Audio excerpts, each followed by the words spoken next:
നീ വിഷമിക്കണ്ട മോനെ. വിഷമദ്യം കഴിച്ച് 3-4 തട്ടിപ്പോയത് കൊണ്ടാണല്ലോ നിനക്കിപ്പോ എന്റെ അകത്ത് കിടക്കേണ്ടി വന്നേ. അല്ലെങ്കിൽ നിന്റെ അപ്പൻ നിന്നെ പുല്ല് പോലെ പുറത്തിറക്കി കൊണ്ടുവന്നേ. നിനക്കിവിടെ യാതൊരു ബുദ്ധിമുട്ടും ഉണ്ടാകില്ല. അതിനുള്ള ഏർപ്പാടൊക്കെ ഞാൻ ചെയ്തിട്ടുണ്ട്. നമ്മൾ ഇത് എത്ര ജയില് കണ്ടിരിക്കുന്നടാ. അപ്പഴേ സാറേ, സൂപ്രണ്ട് സാറിനോടൊന്ന് പറഞ്ഞേക്കണം, അവൻ ജിന്നാടമർക്കിയുടെ മോനാണെന്ന്. ആടാ മോനെ, കുറച്ച് ദിവസം കഴിയുമ്പോൾ നിന്നെ ഞാൻ ഹോസ്പിറ്റലിലോട്ട് മാറ്റിച്ചോളാം.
ഈ ജയിലിന്റെ ഉള്ളിൽ നിന്ന് ജീവനോടെ പുറത്തു പോകില്ല. നിന്നെ കൊല്ലും ഞാൻ. നീ കരുതിയിരുന്നോ? നിന്നെ വിടില്ല, നിന്നെ വിടില്ല.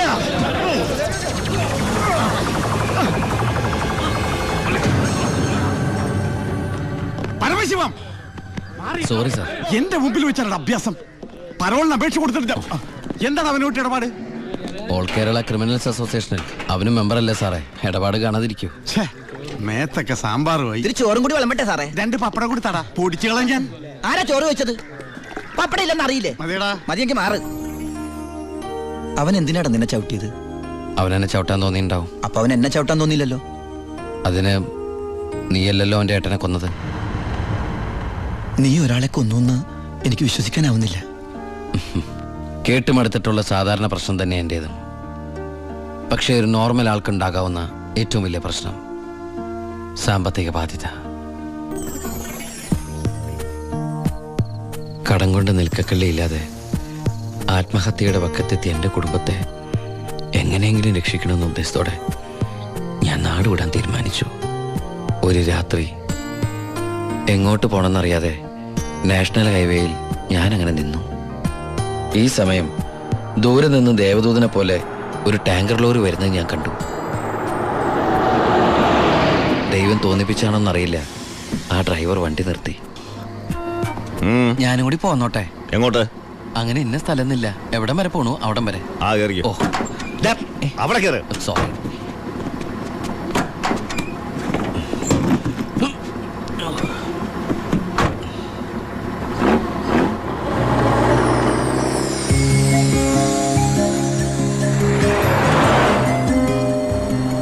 എങ്ങോട്ടാ?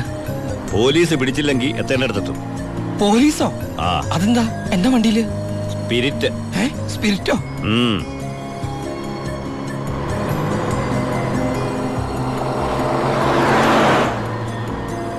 ഇതൊക്കെ ഒറ്റയ്ക്ക് ഉണ്ടാവാൻ പേടിയില്ലേ? ഒറ്റയ്ക്ക് കൊണ്ടുപോകുന്ന അതിന്റെ സുഖം. പോലീസ് പിടിച്ചാൽ എന്നെ മാത്രം നോക്കിയാൽ മതിയല്ലോ. അപ്പൊ ഈ പോണ വഴിക്ക് പോലീസ് പിടിച്ച എന്റെ കാര്യം? അത് പോലീസുകാർ നോക്കിക്കോട്ടെ. നിന്നെ പിടിച്ച എനിക്കെന്താ?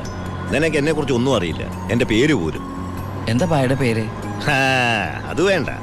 എന്നാലും പറ ബായ്. നീ ഇപ്പൊ എന്താ വിളിച്ചത്? ബായ്. ബായ്, അത് തന്നെ വിളിച്ചാ മതി.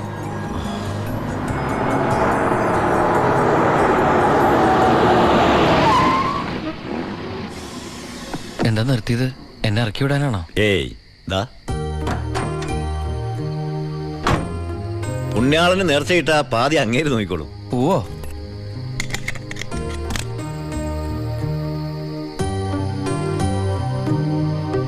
എൻ്റെ പുണ്യാള, നേർച്ചിടാനായിട്ട് എൻ്റെ കയ്യിലൊന്നുമില്ല. എന്നെ മുഴുവനായിട്ട് കാത്തോളണേ.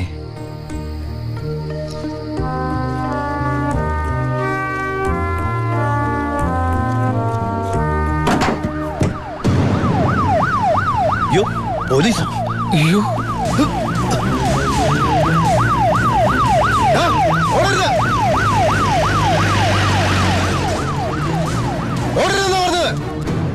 നീ എന്നതാടായി പറയുന്നത്? ലോഡ് പോലീസ് പിടിച്ചെന്നു. അതേ മുതലാളി, ഞാൻ ഓടി രക്ഷപ്പെട്ടതാ. ഇതിലെന്തോ ചതിയുണ്ട് ചേട്ടായി. കൊച്ചു മുതലാളി എന്നെ സംശയിക്കരുത്. വർഷം കുറെ ആയില്ലേ ഞാൻ നിങ്ങളുടെ കൂടെ ആയിട്ട്. എത്ര വർഷമായാലും നീ കള്ളപ്പണിയല്ലേ ചെയ്യണത്? കള്ളൻ എന്നും കള്ളൻ തന്നെയാടാ. ഇതേ ലക്ഷങ്ങളുടെ ഏർപ്പാടാ. ബേബി കുഞ്ഞേ, ചേട്ടോ, ചേട്ടാ സത്യം പറ, ഞങ്ങളുടെ ലോറിയിലൂടെ എങ്ങോട്ടാ മറിച്ചു വിറ്റത്? ഇയാളുടെ മോന്ത കണ്ടാലറിയാം 10 കാശ് കയ്യിൽ കിട്ടിയിട്ടുണ്ടെന്ന്. നമുക്ക് പോലീസ് പരാതിപ്പെടാൻ പറ്റില്ലല്ലോ, സംഗതി സ്പിരിറ്റ് അല്ലേ. ഇവനെ കൊണ്ട് സത്യം ഞാൻ പറയിപ്പിക്കാം. പറയടോ. ഞാൻ പറഞ്ഞത് സത്യമാ. നീ പറയില്ലല്ലേ? പറയടോ, ലോഡ് ആർക്കാ നീ മറിച്ചു വിറ്റത്? കുഞ്ഞേ,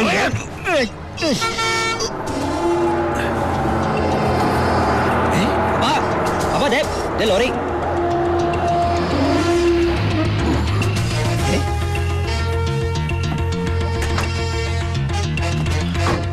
നല്ല ആളാട്ടാ. പോലീസിനെ കണ്ടപ്പോ ബായി എന്തൊരു ഓട്ടോ ഓടിയത്. ഞാനാണെങ്കിൽ പേടിച്ചും പോയി. പിന്നെ RC ബുക്കിൽ അഡ്രസ് അപ്പൊ ഒരു കണക്കിന് വണ്ടി ഇവിടെ എത്തിച്ചു. എനിക്കാണെങ്കിൽ കാറൊക്കെ ഓടിച്ചുള്ള ചെറിയ പരിചയമുള്ളേ. എന്തൊരു പാടാ ഈ പണ്ടാറ് ഓടിക്കാനായിട്ട്. എന്റെ പുണ്യാളം കൊണ്ടുവന്നാ ഇവനെ. ഇത്രയും കാലം ജീവൻ പണയം വെച്ച് കൂടെ നിന്നിട്ടും നിങ്ങൾക്ക് ആർക്കും എന്നെ മനസ്സിലായില്ല. ചെയ്യുന്നത് കള്ളപ്പണിയാണെങ്കിലും അതൊരു സത്യമുണ്ടെന്ന് വിശ്വസിക്കുന്നവനാ ഞാൻ. ഇനി ഞാൻ നിങ്ങളോട് വന്നാൽ ശരിയാവില്ല. ഞാൻ പറഞ്ഞോട്ടെ, എന്നെ കൊണ്ട് കുറെ ഉണ്ടാക്കിയില്ലേ, ഇനി ഒറ്റയ്ക്ക് കൊണ്ട് ഉണ്ടാക്കിയാ മതി. എടാ ചാടിച്ച അപ്പാ, ഇയാള് പോണേ പോട്ടപ്പാ. ഇയാളെ ചത്ത നമ്മള് ബിസിനസ് ചെയ്യില്ലേ?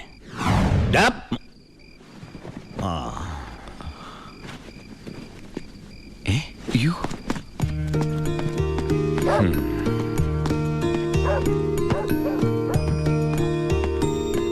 നീ എങ്ങോട്ടാ? ബായി എങ്ങോട്ടാ? എങ്ങോട്ടെങ്കിലും. എന്നാ ഞാനും എങ്ങോട്ടെങ്കിലും. വാ. ബായി സത്യമുള്ളവനാണെന്ന് എനിക്ക് തോന്നി. ഞാൻ അയാളുടെ കൂടെ കൂടി. ബായിക്ക് ഭാര്യയുണ്ട്, മകനുണ്ട്. മകനെന്ന് പറഞ്ഞ ബായിക്ക് ജീവനാ. ശിവന് കുറച്ച് ചോറിട്ടോടടി. ശിവനല്ല, ഉണ്ണി. ചോറ് വേണ്ട, അതിന് പകരം പപ്പടം എടുത്തോളാം. നമ്മുടെ പരമശിവത്തിന്റെ നല്ല ഛായയില്ലടി ഇവന്. എനിക്കും കണ്ടപ്പോഴേ തോന്നി. ആരാ ഈ പരമശിവം? പണ്ട് ലോറി താവളത്തിൽ നിന്ന് കിട്ടിയതാ അവനെ. പിന്നീട് എനിക്ക് എന്റെ സ്വന്തം അനിയനെ പോലെയായി. 4 കൊല്ലം മുമ്പ് ഒരു ലോറി ആക്സിഡന്റിൽ അവൻ. ഇന്ന് വഴിയോരത്ത് നീ നിൽക്കണ കണ്ടപ്പോ ഞാൻ അവനെ ഓർത്തുപോയി. അതാ നിർത്തിയത്. എന്നെ ആ അനിയനായിട്ട് കണ്ടൂടെ? അതിനെന്താടാ ശിവ? ശിവനല്ല, ഉണ്ണി. എനിക്ക് നീ ശിവൻ തന്നെയാ. അങ്ങനെ ഉണ്ണി എന്ന ഞാൻ ബായിക്ക് ശിവനായി. ബായിക്ക് ഈ പരിപാടി സ്വന്തമായിട്ട് തുടങ്ങിക്കൂടെ? നീ വിചാരിക്കും പോലെ അത്ര നിസാരമല്ല കാര്യങ്ങള്. ഇത്രയും കാലത്തെ എക്സ്പീരിയൻസ് വെച്ചിട്ട് ഒരു ലോഡ് ഒപ്പിക്കാൻ ബായിക്ക് പറ്റില്ലേ? അത് പറ്റും. പക്ഷെ എങ്ങനെ കടത്തിക്കൊണ്ടുവരും? ചെക്ക് പോസ്റ്റിലൊക്കെ നല്ല കാശറിയണം. അതെവിടുന്ന്? ഒന്ന് ഞാൻ പറയാം. സാധനം കിട്ടിയ കാശ് മുടക്കില്ലാതെ ചെക്ക് പോസ്റ്റ് എടുത്തുന്ന കാര്യം ഞാൻ ഏറ്റു. അതിനുള്ള ചില നുണുക്ക് വിദ്യകളൊക്കെ എൻ്റെ കയ്യിലുണ്ട് ബായി. ആ ആ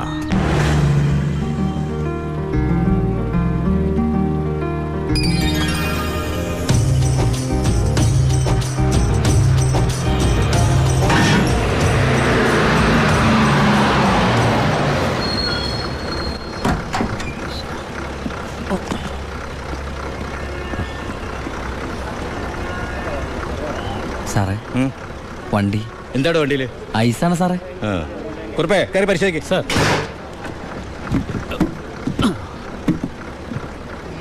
നന്നായി പരിശോധിക്കണോ? സാർ, സാറേ പെട്ടെന്നായിക്കോട്ടെ, അല്ലെങ്കിൽ ഐസ് ഐസ് വാട്ടർ ആവും. സാറേ ഇത് ഫുൾ ഐസാ.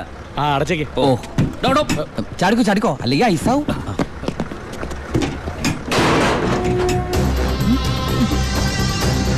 വിട്ടോ വിട്ടോ, ഏൻ വിട്ടോ.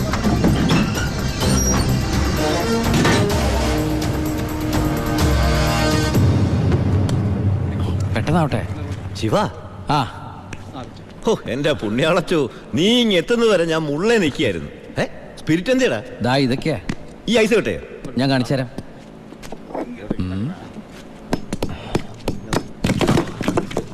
ദാ ഒറിജിനൽ സ്പിരിറ്റ്.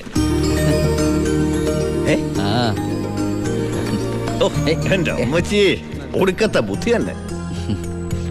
അല്ലടാ, ഐസിന്റെ ഉള്ളി വെച്ചിട്ട് സ്പിരിറ്റ് എന്താ ഐസ് ആവാത്തേ? എന്റെ ബായ്, വെള്ളം 0 ഡിഗ്രി സെന്റിഗ്രേഡിൽ ഐസ് ആവും. പക്ഷെ സ്പിരിറ്റ് ഐസ് ആവണമെങ്കിൽ -112 ഡിഗ്രി എങ്കിലും വേണം. കെമിസ്ട്രി പഠിച്ചതിന്റെ ഗുണ. എന്തായാലും കെമിക്കറി കണ്ടുപിടിച്ചു. കെമിക്കറി അല്ല, കെമിസ്ട്രി. ആ, അവൻ ഭയങ്കര തന്നെ. ഇത് എത്ര രൂപയുടെ മുതലാന്ന് അറിയാമോ നിനക്ക്? നിനക്ക് ഞാൻ എന്താടാ തരേണ്ടത്? ഈ ലാഭത്തിന്റെ പകുതി നീ എടുത്തു അല്ലേ? വേണ്ട, ഇത് മുഴുവൻ നീ എടുത്തു. വേണ്ട ബായ്. ബായ്, ആ ചിന്നാടന്മാരെ അവിടെ ജോലി ചെയ്തിരുന്നപ്പോ ഒരു ലോഡിന് എത്ര രൂപ കിട്ടിയിരുന്നേ? 5000 രൂപ. ആ 5000 രൂപ മതി എനിക്ക്. അല്ല, ഇവര് ഞാനും ബായ് തമ്മിൽ എന്താ വ്യത്യാസം?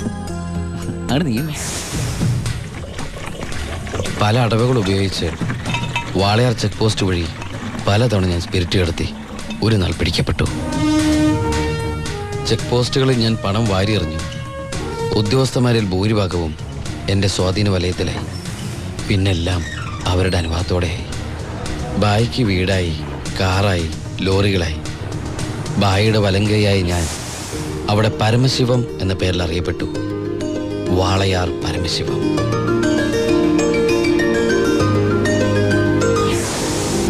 എനിക്കും സഹായികളുണ്ടായി, അച്ചായനും അച്ചുവേട്ടനും. ഞങ്ങളുടെ വളർച്ച ചിന്നാടന്മാരുടെ തകർച്ചയായിരുന്നു. ഞങ്ങളെ നശിപ്പിക്കാൻ വേണ്ടി പല പല അടവുകളും അവർ പ്രയോഗിച്ചു. പക്ഷെ ഒന്നും വിജയിച്ചില്ല. ഒടുവിൽ ഒരു ദിവസം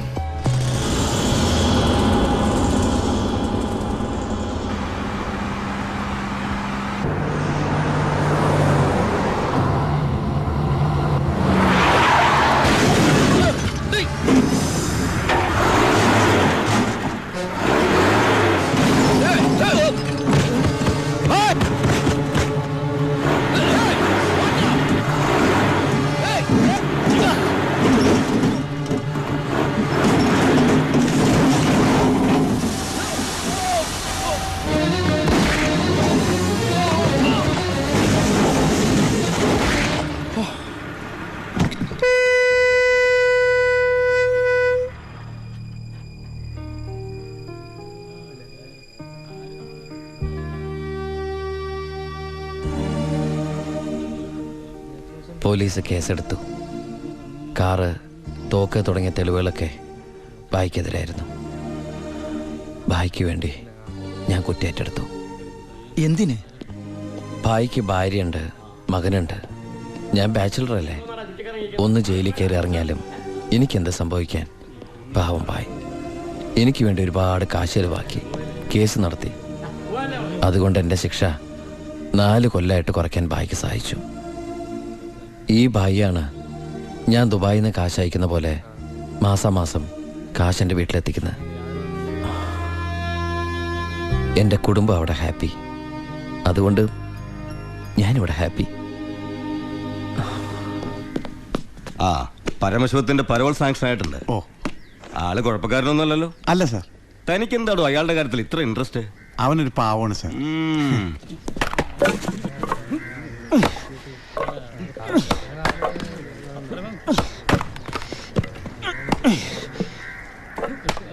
എടാ, അവന്റെ ആ മസിൽ കിട്ടിയിരുന്നെങ്കിൽ ഉച്ചക്ക് ബീഫ് ഫ്രൈ ആയിട്ട് കൊടുക്കായിരുന്നു.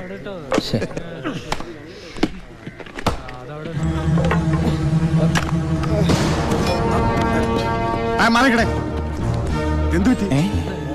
ആ ഡോക്ടറെ വിളിച്ചു സാർ. ഒടുക്കത്തെ കരുനാക്ക്. ചത്താ എന്താടാ ഒരാള് കിടന്ന് ഉറങ്ങണേന്ന് ഇങ്ങനെ പറഞ്ഞു? നീ എന്ത് വേടി?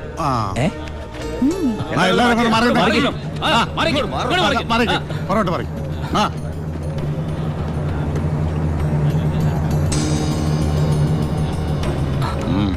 He's very serious.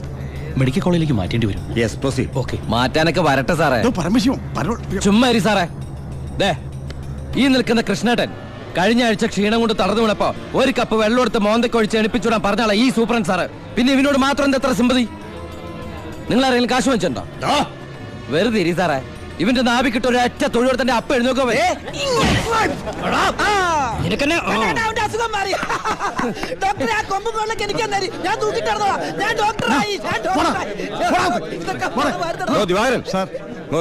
അവന്റെ പരോളിന്റെ പേപ്പർ കണ്ടത്.